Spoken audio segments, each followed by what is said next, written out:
জিনদের অভ্যাস হচ্ছে ওরা 24 ঘন্টার ভেতরে যে কোনো এক সময় হয় সাপ নাই বিড়াল, এগুলো হওয়াই লাগবে ওদের। এই জন্য রাতের বেলা অনেকে বের হওয়ার পরে কালো বিড়াল যারা দেখেন, সবগুলো কালো বিড়াল না, ওগুলো দুই একটা জিনও আছে। ওগুলো দেখলে আপনি একেবারে সরাসরি যদি দেখেন বলবেন আস্তাগফিরুল্লাহ অথবা লা হাওলা ওয়ালা কুওয়াতা ইল্লা বিল্লাহ। আর একটু বেশি পারলে আয়াতুল কুরসি পড়ে বুকে ফু দিয়ে নেবেন, নয়তো যদি দুষ্টু হয় আপনার একটা ক্ষতি করে দেবে। মুহাদ্দিস সাহেব নামাজ শেষ করার পরে ঘরের ভেতরে তাকিয়ে দেখলেন দুইটা সাপ খেলা করছে। পাশে গিয়ে বললেন, তোমরা যদি জিন হও চলে যাও। কারণ উনি জানে জিনেরা সর্পের রূপ ধারণ করে। একবার, দুইবার, তিনবার বলার পরে ওরা জায়গায় দাঁড়িয়ে আছে। উনি মনে করলেন এটা না সাপ হবে। ঘরের থেকে লাঠি এনে পিটিয়ে মেরে ফেললেন জায়গায়। এই জিনদের বাবা মা তাদের খবর হয়ে গেছে সন্তান কোথায়। অনুসন্ধান করতে করতে এসে মুহাদ্দিস সাহেবের ঘরের ভেতরে পেয়েছে। মুহাদ্দিসকে সহ দুইটা সন্তান মরা নিয়ে গেছে তার নিজেদের দেশে জিনদের। লক্ষ লক্ষ জিনেরা আছে, এটা তাফসিরে হাক্কানিতে পাবেন আপনি। আমি শিক্ষার জন্য বলছি। লক্ষ লক্ষ জিনদের সামনে জিনের পিতা ডাক দিয়ে বললেন, মুহাদ্দিস সাহেব, আপনি আমার দুইটা সন্তানই পিটিয়ে মেরে ফেলেছেন। আমি ইচ্ছা করলে কোরআনের নির্দেশ অনুযায়ী আপনাকেও মেরে ফেলতে পারি। কারণ কেউ যদি কাউকে হত্যা করে তার তিনটা শরত আছে। 1 নম্বরে তাকে মেরে ফেলা লাগবে। 2 নম্বরে ওই লোকটা যদি জরিমানা দিয়ে দিয়ত দিয়ে তার পরিবারস্থ লোকদের কাছে ক্ষমা নিয়ে নেয়, এটার দ্বারাও তার মাফ হবে। আমাদের দেশে মানুষ হত্যা করার জন্য যে ফাঁসির অর্ডার দেওয়া হয়, 30 বছর জেল দেওয়া হয়, এটা কিন্তু কোরআনের নিয়ম না। আমি বহু মানুষকে এই 3টা বছর জেলে থাকা অবস্থায় মার্ডার মামলার আসামি দেখেছি। জিজ্ঞাসা করে, হুজুর, আমি অন্যায়ভাবে হোক আর ন্যায়ভাবে যেভাবে হোক একটা মানুষ মেরে ফেলেছি, আমার যে সরকার 30 বছর জেল দিল এই দেশের আইনে, আমার কি মাফ হয়ে যাবে? না। আপনি যাকে মারলেন এর বিনিময়ে এক কথা হচ্ছে আপনাকে মেরে ফেলা লাগবে। দ্বিতীয় কথা হচ্ছে, যদি মেরে ফেলা না হয়, ওই লোকটার আত্মীয় স্বজন যারা আছে, ছেলে মেয়ে, বাবা মা, স্ত্রী, তাদেরকে আপনার, ওরা যদি বলে 20 লাখ টাকা দেন আপনাকে মাফ করে দেব, আপনি যে ক্ষতি করলেন ওই টাকা দিলে আপনি মাফ পেয়ে যাবেন। 20 বছর 30 বছর আপনারা জেল খাটা লাগবে না। এটা ইসলামের নিয়ম ছিল। এটা কি ছিল? কোরআনে কারীম আয়াত শোনালেন জিনেরা, ইয়া আইয়ুহাল্লাযীনা আমানু কুতিবা আলাইকুমুল কিসাসু ফিল কতলা। ওহে যারা ঈমানের দাবি করো তাদেরকে বলছি, হত্যার বদলে হত্যা এটা আমি আল্লাহ লিখে দিলাম। কি করলাম? আরো জোরে বলেন। আল্লাহ কিন্তু ফারাজা শব্দটা দেননি। আলেম যারা আছেন তাদেরকে বলছি আল্লাহ কতিবা দিয়েছেন। ফরজ শব্দ দিলেও তো অর্থ হয়ে যেত, কাতাবা দিলেন কেন? আমি যদি এখন এখানে সভাপতি যিনি আছেন বলি যে এই জমিটা আপনাকে আমি দিয়ে দিলাম মৌখিক, এর কোনো দাম আছে? কারণ জমিও আমার না, এ দেওয়ার ক্ষমতাও আমার নেই। আর আমি যদি এই জমির মালিক যিনি, তাকে দিয়ে দলিলে সই স্বাক্ষর করে লিখে ওনার হাতে বলে এই যে লিখিত, ওই জিনিসের দাম নেই। আরো আসতে বলেন। আল্লাহ শুধু ফারাজন শব্দ দিলে দিতে পারতেন, না দিয়ে কতিবা দিয়ে এটা জানিয়েছেন যে বিধানটা ছোটখাটো না, গুরুত্বহীন না, এটা কিন্তু লিখে সই স্বাক্ষর করে দলিল করে দিলাম, এর দাম আছে। এদেশে যারা দায়িত্বে আছে আজ 53 বছর, এই আয়াতটা যদি ঠিক এইভাবে বুঝে স্বাধীনতার পরে এদেশের সংসদে আয়াতটা কায়েম করে দিতে পারত, বঙ্গবন্ধু হত্যার বিচার আমরা অনেক আগে পেয়ে যেতাম। সুতরাং সঠিকভাবে যদি বিচার ব্যবস্থায় এই আয়াতটা এখন যারা দায়িত্বে আছে সংসদে কায়েম করতে পারে, আগামীতে কিয়ামতের আগে দেশে আর অন্যায় কোনো মার্ডার হবে না। এই গ্যারান্টি আল্লাহর। আল্লাহর গ্যারান্টি আজ পর্যন্ত মিথ্যা হয়নি, হওয়ার সম্ভাবনা নেই। কথা বলেন না কেন? আপনি একটু মেনে দেখেন না কেন? ফামান তাবিআ হুদায়া ফালা খাউফুন আলাইহিম ওয়ালা হুম ইয়াহজানুন। আল্লাহ পাক বলেন যে হেদায়েত পাঠিয়েছি, এটা যদি অনুসরণ অনুকরণ করে চলতে পারো, আমি গ্যারান্টি দিলাম কোনো ভয় নেই, কোনো চিন্তা নেই। যে সমস্ত ভয়গুলো মানুষ আজ করে, যে রাস্তায় গেলে আমরা অনেকেই খুন হয়ে যাই, বাড়িতে থাকলে অনেকে গুম হয়ে যায়, এই ভয়টা কোরআন গ্যারান্টি দিচ্ছে যে থাকবে না। আর কোরআন যদি না থাকে, ও ভয় দিন দিন আরো বাড়বে। এই জন্য আমাদের উচিত হচ্ছে ৯৬% মুসলমানের দেশে কোরআন এর এই আইনটা সংসদে পাশ হোক। এই কথা বলেন। কিয়ামতে অন্তত যে গলাগুলো সাক্ষী দিল, কিয়ামতের ওই ময়দানে আল্লাহ যেন এই কণ্ঠগুলোকে আমাদের এই আয়াতের পক্ষে থাকার কারণে সাক্ষী হিসাবে কবুল করেন। আরে ভাই, ছোটখাটো বিষয় কিয়ামতে আল্লাহ দেখবে। ইব্রাহিম নবীর পক্ষে ছিল একটা ব্যাঙ, এই জন্য ব্যাঙের পোশাক আল্লাহ পাক করে দিয়েছে। ইব্রাহিম নবীর বিপক্ষে ছিল একটা কাংলাস, এই জন্য কাংলাস দেখলেই মেরে ফেললে 10টা নেকি হয়। ওরানের দ্বারা কোনো কাজ কিন্তু হয়নি, কাংলাসের দ্বারাও কোনো কাজ হয়নি, ব্যাঙের দ্বারাও কাজ হয়নি। কারণ এমন আগুন জ্বলছিল, 1 কিলোমিটার উপর দিয়েও যদি পাখি উড়ে যায় ঝলসে পড়ে যেত। এত বড় বিশাল অগ্নিকুণ্ড, এখানে ব্যাঙের পোশাকের কাজ হবে? বলেন না কেন? কিন্তু ব্যাঙের এই পোশাককে হযরতে জিবরাইল দেখার পরে জিজ্ঞাসা করলেন, তুমি যে পোশাক করো কোনো কিছু করতে পারবা? ব্যাঙ তার বলেছিল, ফেরেশতা আমি জানি আমার পোশাকে কাজ হবে না, কিন্তু আমার মালিককে আমি দেখাতে চাই যে আমি তোমার খলিলের পক্ষে আছি, ওই বেটা নমরুদের বিপক্ষে আছি। আল্লাহ এত বেশি পছন্দ করলেন কথাটা, ওই দিন থেকে কিয়ামত পর্যন্ত যত ব্যাঙ আসবে সব ব্যাঙের পোশাককে আল্লাহ পাক বলেই ঘোষণা করে দিয়েছেন। এই এদিকে তাকান, একটা ব্যাঙ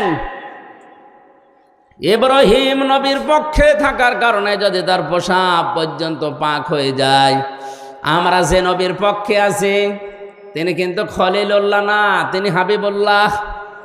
বলেন বলেন, খলিলুল্লাহ আর হাবিবুল্লাহর পার্থক্য কি? খলিল বলা হয় ওই বন্ধুকে যে বন্ধু আমার আল্লাহর জন্য সব করতে পারে, আর হাবিব বলা হয় ওই বন্ধুকে যে বন্ধুর জন্য আমার আল্লাহ সব করেছেন। জোরে বলেন সুবহানাল্লাহ। ইব্রাহিম নবীর পক্ষে থাকার কারণে যদি ব্যাঙের পোশাক পাক হয়ে যায়, আমরা মুহাম্মদুর রাসূলুল্লাহ হাবিবুল্লাহর পক্ষে থাকলে আমাদের জীবন পাক হয়ে যাবে। এই জন্য আল্লাহর আয়াতের পক্ষে যারা সায় দিলেন, আপনি মানেন না সেটা আলাদা, কিন্তু আপনাকে রায় দেওয়া লাগবে যে আমরা এই আয়াতটা সংসদে দেখতে চাই। আজ হাজারো মানুষ জেলখানাতে, প্রায় 1 লাখের উপরে মানুষ এখন জেল খাটছে সারা বাংলাদেশে। অধিকাংশগুলোই লক্ষ্য করলে দেখা যায় মার্ডার মামলা। গাজীপুরের কাশিমপুর কারাগারে প্রায় 1200 মানুষ এখনো ফাঁসির দণ্ডাদেশ নিয়ে মাথায় নিয়ে কন্টেম সেলে কাটাচ্ছে। 10,000 মানুষ ওখানে আছে, 4 জেল মিলে প্রায় 1200-1300 মানুষ শুধু ফাঁসির আসামি। এদের 1 নাম্বার অপরাধ হচ্ছে এরা মানুষ হত্যা করেছে, এই কারণেই তো ফাঁসি দেয়। জিনদের পিতা ডাক দিয়েছে, মুহাদ্দিস সাহেব আমি কিন্তু আয়াত অনুযায়ী আপনাকে মেরে ফেলতে পারি, কিন্তু আমার একটা হাদিস জানা আছে, কোনো সৃষ্টি যদি তার আকৃতি পাল্টিয়ে ফেলে তাকে মেরে ফেললেও কোনো গুনাহ নেই। আমার এই সন্তান 2টা তাদের নিজেদের আসল আকৃতি পাল্টিয়ে সর্পের আকার ধারণ করেছে। আপনি যেটা বললেন যে 3বার তাদের বলার পরেও তারা শোনে নাই, এই জন্যে আপনি না বুঝতে পেরে মেরে ফেলেছেন। আমি আপনার কোনো দোষ দিতে চাই না, তবে একটা কথা, যে কোরআন শুনতে গিয়ে জীবন গেছে, স্থান ত্যাগ করে নাই। আপনার এই মধুর কণ্ঠ দিয়ে আমাদেরকে ওই কোরআন থেকে একটা কিছু শুনিয়ে বিদায় করেন। মুহাদ্দিস শাহ ওয়ালিউল্লাহ দেহলভী রহমতুল্লাহ আলাইহি তার মধুর কণ্ঠ দিয়ে কোরআনের সবচাইতে সুন্দর সূরা যেটা সূরা রহমান তেলাওয়াত করে শোনালেন, আর রহমানু আল্লামাল কোরআন খলাকাল ইনসানা আল্লামাহুল বায়ান। হাজার হাজার জিনের অজ্ঞান হয়ে গেছে, হুশ যাদের ছিল তারা সঙ্গে সঙ্গে বলে উঠেছে, কুলু উহিয়া ইলাইয়া আন্নাহু ইসতামাআ নাফারুম মিনাল জিন্নি ফাকালু ইন্না সামি'না কুরআনান আজাবা। তারা বলেছে অবশ্যই যে ওহী শুনলাম এটা আশ্চর্য কোরআন। শব্দের দিকে খেয়াল করেন, ইয়াহদি ইলার রুশদি ফাআমান্না বি। এই এদিকে তাকান, ইয়াহদি ইলার রুশদি ফাআমান্না বি। যে কয় মিনিটে আমরা কোরআন শুনেছি, এ কোরআন আমাদেরকে হেদায়েতের পথ বলে দিয়েছে। আপনি মনে হয় বুঝতে পারেননি, জেনেরা কোরআন শুনেছিল কয়দিন? মাত্র কয়েক মিনিট। কয়েক মিনিট লাগে সূরা রহমান পড়তে। এই কয়েক মিনিট শোনার পরে তাদের সিদ্ধান্তের দিকে তাকান, ইয়াহদি ইলার রশদি ফাআমান্না বি। এ কোরআন আমাদেরকে হেদায়েতের পথ বলে দিয়েছে, আমরা ঈমান আনলাম। ওয়ালান নুশরিকা বিরাব্বিনা আহাদা। জীবন চলে গেলেও কোনোদিন আল্লাহর সাথে আমরা শরীক করব না। এখানে আলেম নেই? এই যে আলেম বসে আছে দুইটা, জিজ্ঞাসা করেন মোজারের আগে লান আসলে অর্থ হয় কখনোই না। আমার শিক্ষা দেওয়ার বিষয়, জিনেরা মাত্র কয়েক মিনিট কোরআন শুনে যদি এত বড় বড় সিদ্ধান্ত নিতে পারে যে আমরা সব পথ ভুলে গেছি, আমরা হেদায়েতের পথ পেয়ে গেছি, আমরা ঈমান এনেছি, কোনো দিন জীবন চলে গেলেও আল্লাহর সাথে শরীক করব না। আর আমরা সেই জন্মের পর থেকে কোরআন শুনে আসছি। আমাদের কি এখনো শিরিক বন্ধ হয়েছে? আসতে বলেন। আমরা ঈমান আনতে পেরেছি না। অনেকেই আমরা জানি যে ওযু করলে ওযু ভেঙে যায় 7টা কারণে, নামাজ পড়লে নামাজ ভেঙে যায় 19টা কারণে। কথা বলেন না কেন? ঈমান আনলে ঈমান ভেঙে যায় 10টা কারণে। এখানে যত মানুষ বসে আছে শুধু বিজ্ঞ আলেমগুলো বাদ দিয়ে যদি জিজ্ঞাসা করা হয়, ভালো ভালো মুসল্লি পর্যন্ত বলতে পারবে না যে ঈমান ভাঙার যে 10টা কারণ। পারবে না? ওর মনে নেই। ঈমানও ভেঙে যায়, মানুষের আমলও ভেঙে যায়। এখন যদি বলেন আমলের আবার হাত পা আছে নাকি ভেঙে যায়? হ্যাঁ, আমল ভাঙে। আমল কিভাবে ভাঙে আমি বলবো। এই এলাকায় যদি কারো আমল ওরকম থাকে, ভেঙে গেলে আমার কিছু করার নেই। আল্লাযীনা কাফারু ওয়া সাদ্দু আন সাবিলিল্লাহি আযাল্লা আমালাহুম। সূরা মুহাম্মাদের প্রথম আয়াতে আল্লাহ জানিয়েছেন, যারা কুফরি করে আর যারা আল্লাহর পথে বাধা সৃষ্টি করে, আযাল্লা ইউদিল্লু বাবে ইফআল, বাংলা অর্থ দাঁড়িয়েছে আমলের বহুবচন আমাল। কোন মানুষ যদি কুফরি করে আর আল্লাহর পথে বাধা সৃষ্টি করে, সে যেভাবে হোক ওর জীবনের পেছনের আমল আল্লাহ সব নষ্ট করে দিয়েছে, ভেঙে ফেলেছে। এ কোরআন শুনতে আসবে মানুষ আল্লাহর পথে না শয়তানের পথে? আরো জোরে বলেন। মাওলানা আমিনুলকে এছাড়াই বাধা দিয়েছে। আমি সজ্ঞানে স্বেচ্ছায় একেবারে বাস্তবতার সাথে মিলিয়ে কোরআন সামনে নিয়ে বলছি, আপনি নামাজ পড়তে পারেন, পাগড়ি মাথায় দিতে পারেন, হজ করতে পারেন, কোরআন অনুষ্ঠান চালু হবে বাধা দেওয়ার জন্য যারাই বিভিন্ন কায়দায় চেষ্টা করেছেন, আপনার আমল ভেঙে গেছে। কোন হুজুর নিয়ে আসবেন? এবার নিয়ে আসেন। যদি মনে করেন না বানিয়ে বলছি, সূরা হুজুরাতের 2 নম্বর আয়াতের ব্যাখ্যা আছে। বিশ্ব নবীর উপরে যদি কেউ কথা বলে তাহলে তার আমল আল্লাহ নষ্ট করে দেয়, অথচ লোকটা জানেও না যে আমার আমল নষ্ট হয়ে গেল কি করে। লা তারফাউ আসওয়াতাকুম ফাওকা সাওতিন নাবিয়্যি ওয়া লা তাজহারু লাহু বিল কওলি কাজহারি বা'দিকুম লিবা'দিন আন তাহবাতা আমালুকুম ওয়া আনতুম লা তাশউরুন।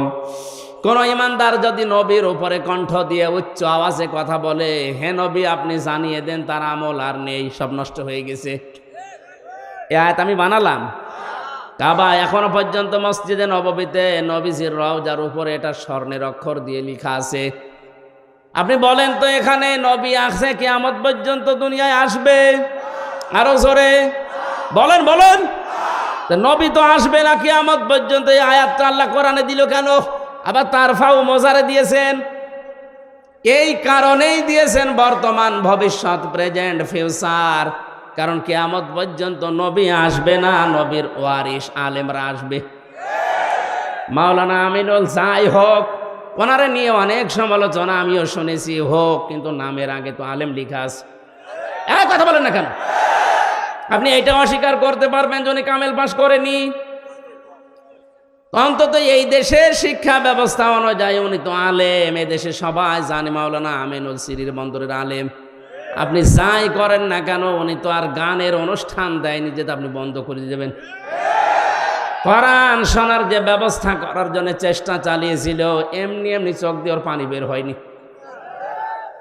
একটা মানুষ কতটা দুঃখ পেলে 15 দিন ঘুমাতে পারেনি, আপনাদেরকে কোরআনে কারিম শোনাবে এই জন্যে। সুতরাং কোরআন শুনতে যারা বাধা সৃষ্টি করেছেন, সে যেভাবেই হোক না কেন আপনার আমল কিন্তু ভেঙে গেছে। এই এদিকে তাকা। নামাজ ভেঙে যাওয়ার কারণ আমরা জানলাম কয়টা? 19টা। কয়টা? ওযু ভেঙে যাওয়ার কারণ কয়টা? আমল ভেঙে যাওয়ার কারণ কয়টা? 2টা। আন্দাজে শুনছে। সূরা মুহাম্মদের প্রথম আয়াত দলিল দিলাম না যে 2টা? কথা বলেন না কেন? পৃথিবীর যে কোনো জিনিস আপনি দেখবেন সেটা নষ্ট হয়ে যাওয়া, ভেঙে যাওয়ার একটা পথ আছে। আমাদের যে আমল আছে, এই আমল ভেঙে যায় এই কারণে, নামাজ ভেঙে যায় এই কারণে, রোজা ভেঙে যায় এই কারণে, হজ ভেঙে যায় এই কারণে, যাকাত নষ্ট হয়ে যায় এই কারণে। যাকাত দেওয়ার জায়গা আছে 8টা। কয়টা? 8টা বাদ দিয়ে যদি মানুষ 9 নাম্বার জায়গায় দেয়, তাহলে ওই যাকাত ভেঙে যাবে, নষ্ট হয়ে যাবে। জান্নাত যাওয়ার জন্য যেটা আসল দরকার, ঈমান, ঈমানও মাঝে মাঝে ভেঙে যায়। আসতে বলেন। ঈমান ভাঙে না? ঈমান ভাঙার কারণ 10টা। কয়টা? আমি সংক্ষেপে আপনাকে লিখে নেওয়ার জন্য বলছি, কাজে লাগবে লিখেন।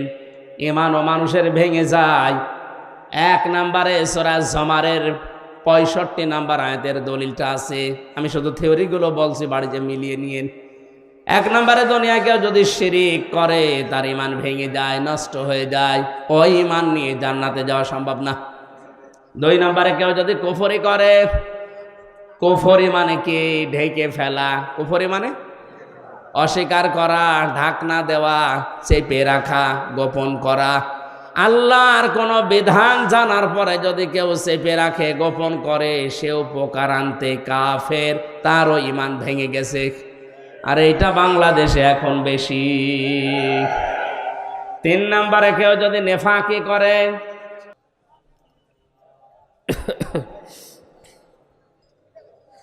দাও খোদা দাও আমায় আবার ওমার দারাজ দিল, দাওয়ালির মতো বীর সেনানি জাগাতে নিখিল,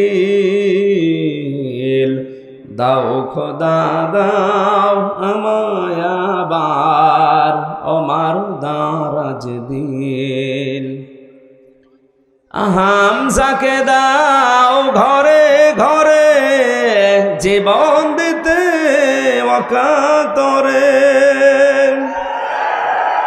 হামজাকে দাও ঘরে ঘরে জীবন দিতে ওয়াকাতরে, আবার কাবা ভাঙতে এলে পাঠাওয়া বাবিল, দাও খোদা দাও আমায় আবার ওমার দারাজ দিল। সচ্চা ঈমান দিয়ে পাঠাও শত সাহাবা, যাদের দেখে বিশ্ব আবার বলুক মারহাবা। আবার পাঠাও আবু বকর, ফিতনা ফাসাদ আসুক সমর। অনড় পাহাড় সম দাও সে মনের মিল। দাও খোদা দাও আমায় আবার ওমার দারাজ দিল।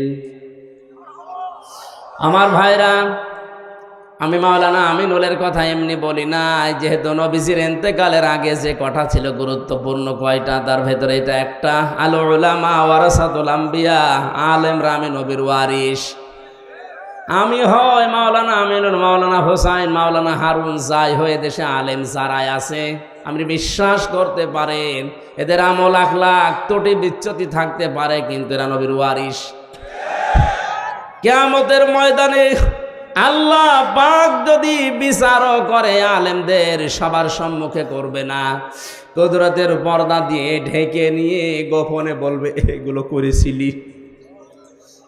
এই জন্য একটা মনে সান্ত্বনা আছে, কিয়ামতে অন্তত আল্লাহ মানুষের সামনে অপমান করবে না। শাস্তি যদি দিতেও চায় আল্লাহ